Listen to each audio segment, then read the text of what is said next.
Everything in the shopping mall is recycled. Ria Tuna is the first secondhand mall in the world.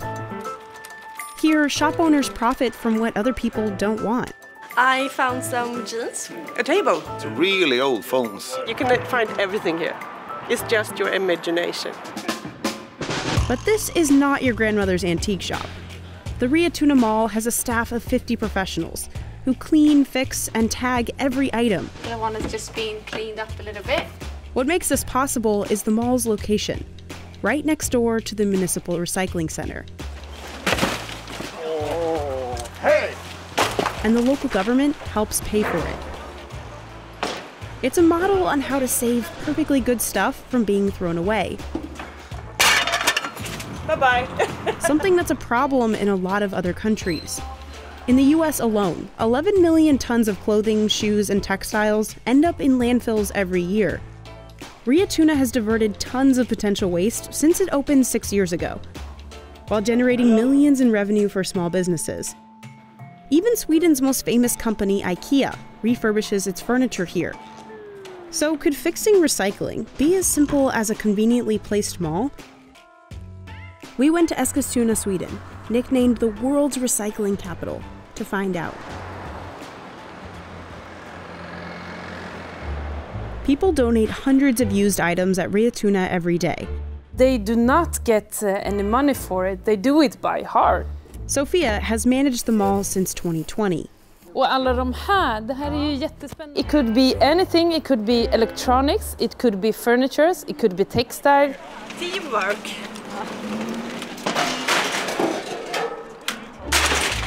If you don't need your old clothes, you can just put it in there and one central place to get rid of all your stuff, and you know that is going back into use again, which is really good.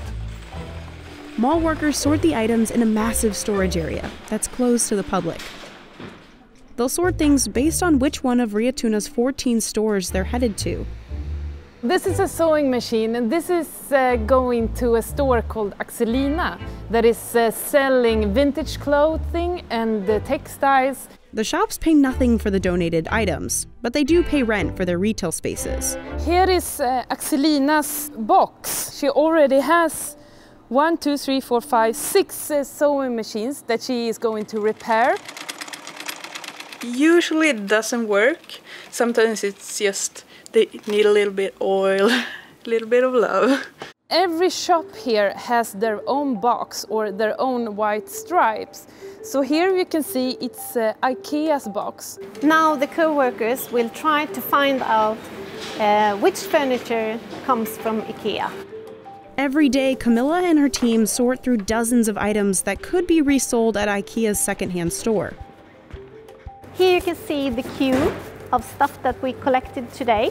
Maybe 40 today. And that is a really good morning. But not everything makes the cut. Anything rejected heads back out to the recycling center next door. So now it's up to the company, IKEA, to take care of the item that is donated to them. Refurbishers for IKEA's secondhand store paint and steam clean furniture. Almost as clean as the product that we sell in the department store. So you do a really good work, Johan. In other areas, old items can be upcycled into something new and unique. I'm building a Barbie house home for my grandkids. It will be a really good one to take the Barbie for a good swim. Electronics are also fixed up. Every day, over 700 people shop at the Ria Tuna Mall. Shop owners set their own prices, which means shoppers can always find a bargain. Was it cheap? Yes, 50 crowns. Perfect. A lot of the customers have a quite small wallet, so they would like to get a lot of value for the money. But it's not just about the money. Other shoppers are just out looking for that one-of-a-kind discovery. I bought a picture, 59 crowns. It's very cheap. Ria Tuna is part of a larger initiative to breathe new life into Eskilstuna, a place that went into decline after the collapse of its steel industry in the 1970s. About a decade ago, the city kickstarted its economy by going green. Now, biogas made from trash fuels buses and heats homes. Bike lanes wrap around public parks. The waste processing plant is experimenting with black soldier fly larvae to make compost faster. And the mall of used stuff is a success.